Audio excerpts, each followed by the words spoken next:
Biến hình Rattata. Hồng Ngọc.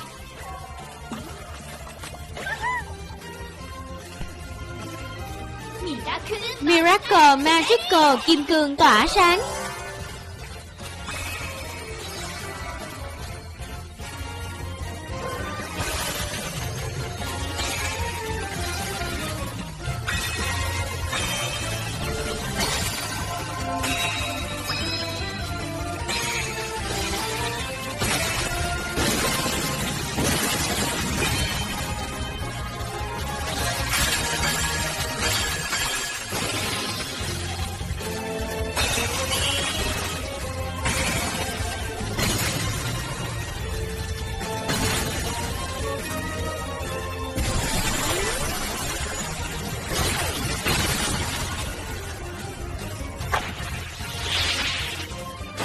Phép màu cặp đôi, chiến binh Miracle.